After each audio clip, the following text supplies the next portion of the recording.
Hello and thanks for joining us on another edition of National Focus. I'm Jarna Hector. In the headlines, local physicians trained on how to better treat patients with brain injuries. 7 women of Silver Lake learned the skill of jewelry making, and $3 million worth of technical equipment now available for use by Dominican schools. Stay with us for details of these and other stories when National Focus returns. The facts as they are, brought to you every day, only on GIS Channel 7. Welcome back. Local physicians on the island have been given additional information on how to better treat patients with traumatic brain injuries. A team of doctors from the University of Florida have been on island for the past week, conducting special training programs and lectures with staff at the Princess Margaret Hospital. On Thursday, one of the visiting doctors delivered a lecture to staff at the hospital's conference room. Head of the Accident and Emergency Department at the Princess Margaret Hospital, Dr. Malette Marie, says the lectures have been very beneficial.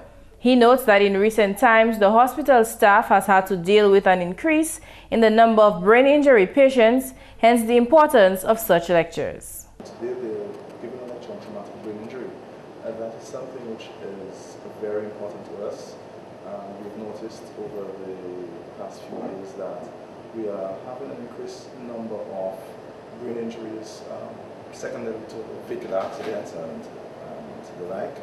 And we were glad that they came to give us some additional expertise on that topic. Dr. Marie says the lectures by the U.S. doctors serve primarily as a refresher course for local doctors. He's convinced that as a result, local physicians will be better prepared to deal with such injuries. They have increased our awareness of what is happening in the outside world in terms of the management of traumatic brain injuries. Obviously, like the visiting lecturer was saying, our centers do not have as sophisticated equipment like they do. But what we have realized is that we are indeed managing our patients very well, and most of what he is saying we have already been doing. So at least that shows that we are capable of managing most of our traumatic brain injuries. Dr. Marie is suggesting that the availability of modern equipment would also add value to the work of local physicians attending to patients with brain injuries. What we do need to do is we may need to invest a little more into some of the equipment that is required. Currently, a lot of the severe traumatic brain injuries need to be flown overseas to a neurosurgeon. We have the capabilities here of stabilizing the patients before they leave. Maybe what we need to look into is to actually managing the patients in totality in the future, which may decrease our financial burden. Due to the island's small population and the cost associated with hiring a full-time neurosurgeon, Dominica currently does not offer these services. However, GIS News has been reliably informed that most medical surgeons operating on the island are capable of performing basic neurosurgery procedures. In more news, over $3 million worth of equipment and tools have been procured under the Ministry of Education's Enhancement project to be distributed to schools across the country. The project, an initiative of government, was launched 3 years ago and is financed by government through an $11 million loan from the Caribbean Development Bank, the CDB. The primary objective of the project is to improve quality, efficiency, and effectiveness in basic education by enhancing the learning environment, upgrading the institutional framework, and improving teacher quality. At a press conference on Wednesday, Chief Education Officer Stevenson Hyacinth said the new equipment will go towards the enhancement of the technical vocational programs within the schools. This is a significant achievement for the Ministry of Education and Human Resource Development as it fits into our plans for an all-inclusive education system.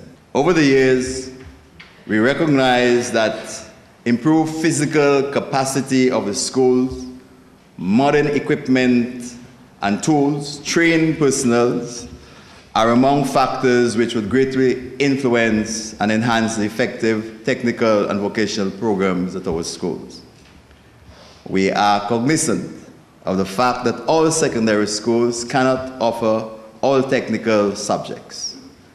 However, it is important that all students, irrespective of where they live or which school they attend, are given the opportunity to choose from a range of technical and vocational subjects in the quest to achieve their true potential. Included in the tools and equipment are computers and related equipment, furniture making equipment, food preparation equipment, plumbing equipment, and garment production equipment, among other tools.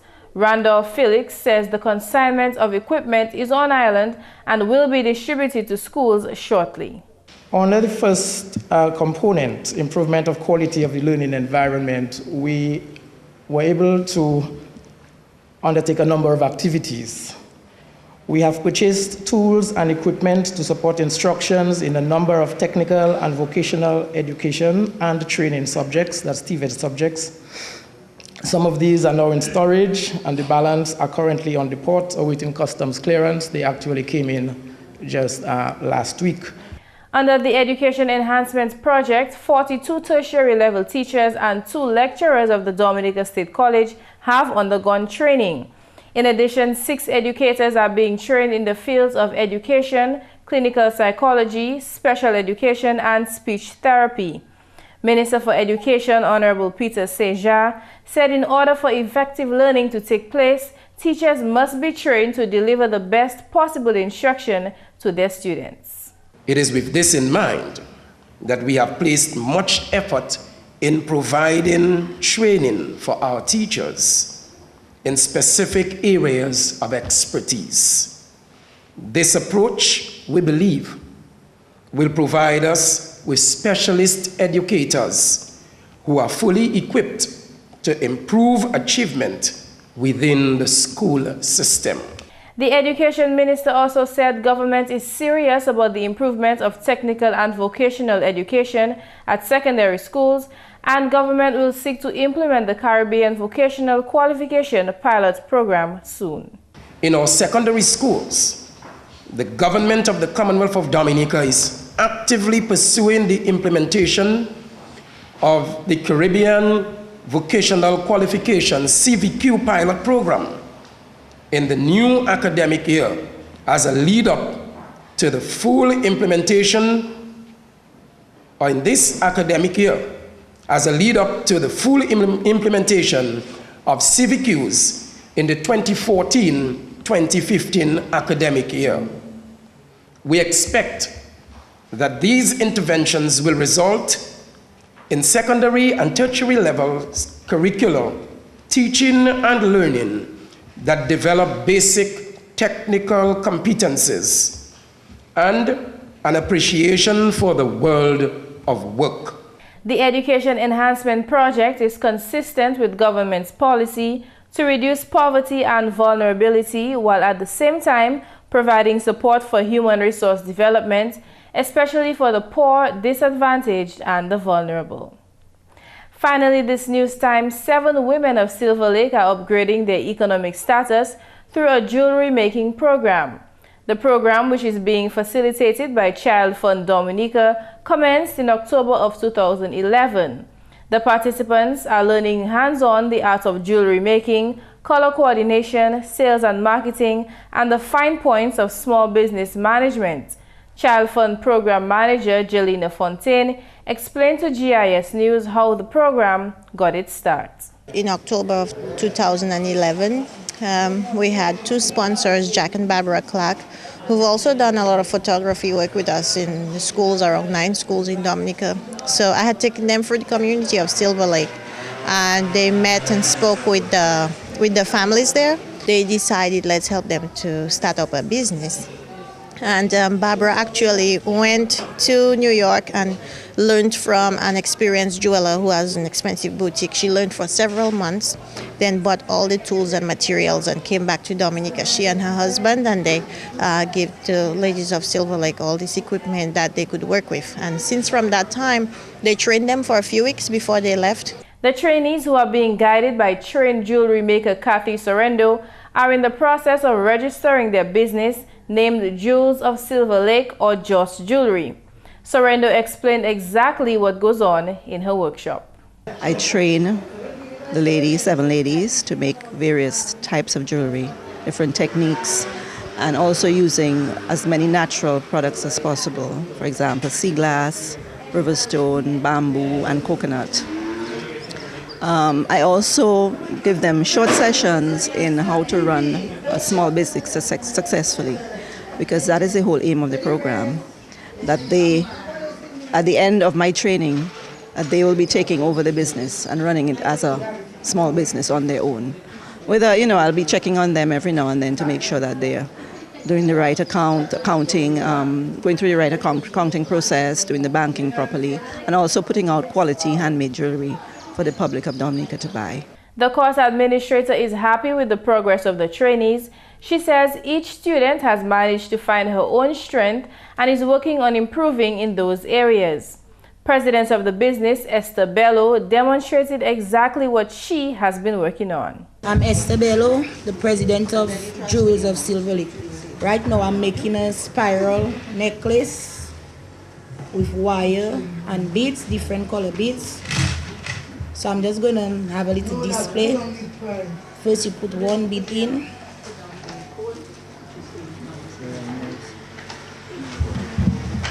Then, this is a round nose. You make your loop. You don't have to come down like this. Yes.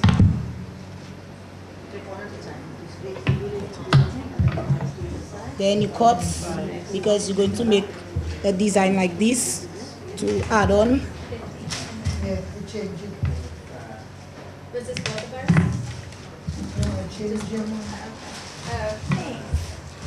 Then this is what we use to make our measurements, to make our flower design.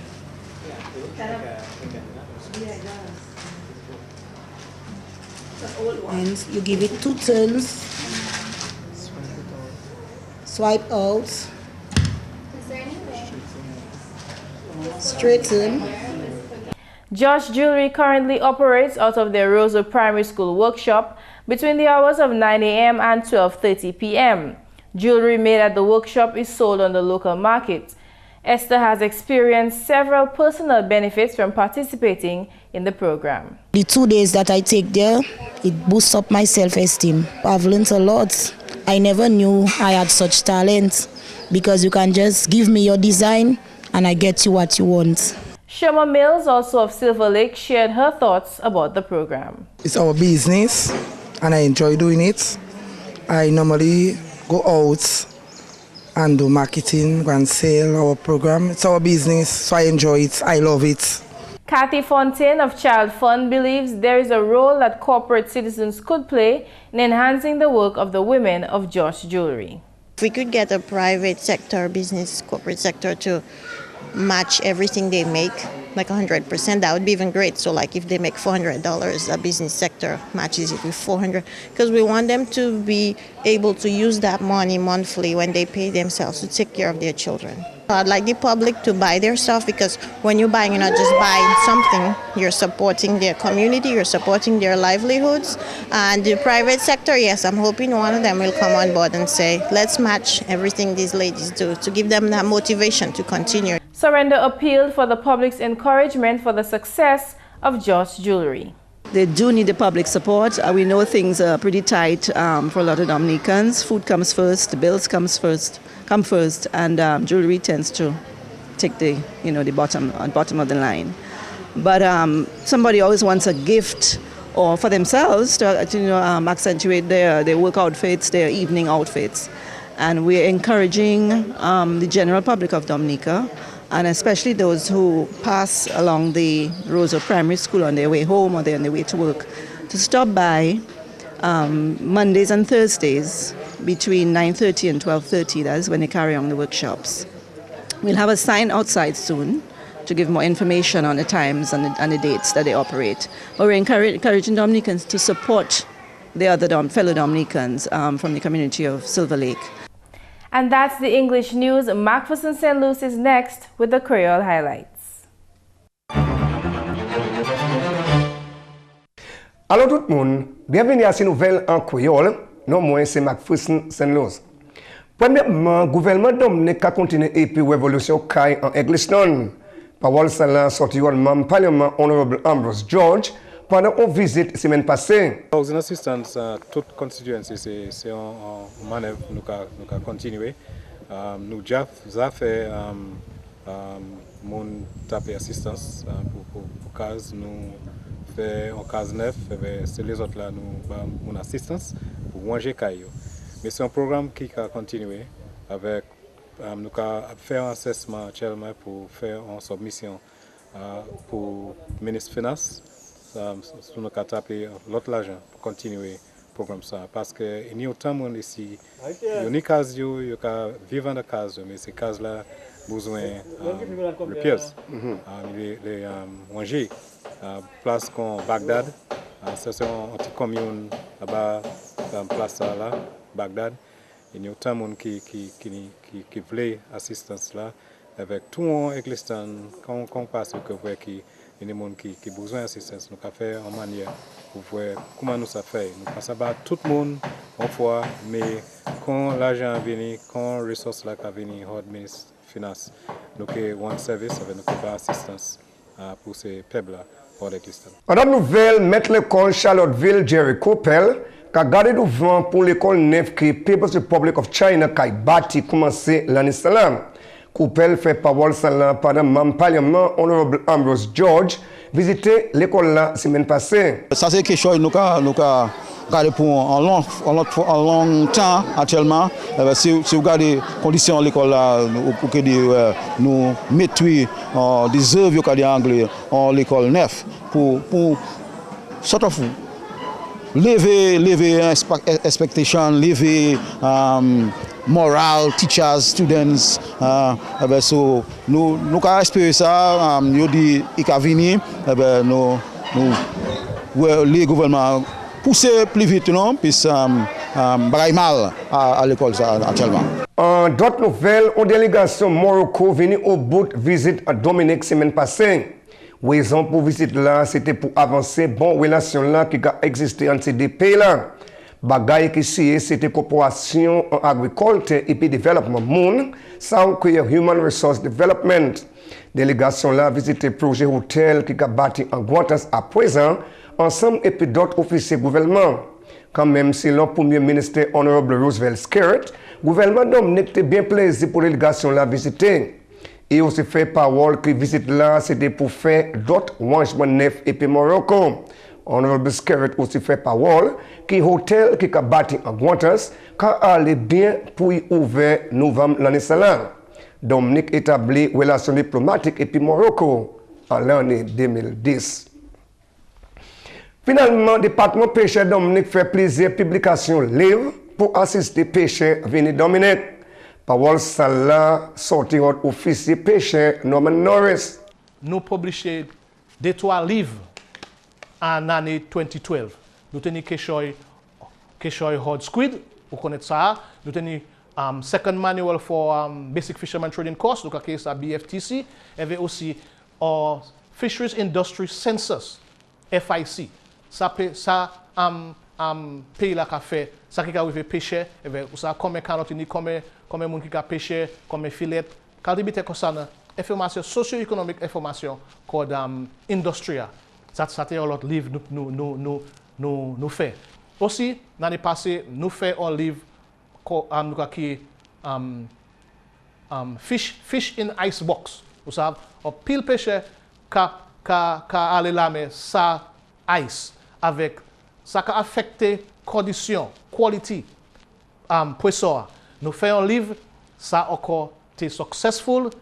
Nous, nous, division pêcheur, nous sommes à Saint Vincent, car nous comment pour faire un icebox dans un bateau.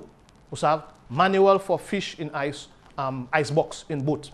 Nous faisons ça à cette lycée aussi, Saint Vincent à cette lycée, avec Saint Kitts Nevis, Madino pour venir pour nous apprendre comment pour faire un icebox dans un bateau, pour ça servir ice, les cas aller à la mer pour tirer poisson. Comme ça, nous avons fait un pile travail, nous pas faire tout, c'est travail nous avons fait, vous savez, avec travail ça, quand arriver à region là, et quand arriver plus loin passer ça, et bien nous bien content que travail là nous avons fait avec 6 portes là, nous avons tapé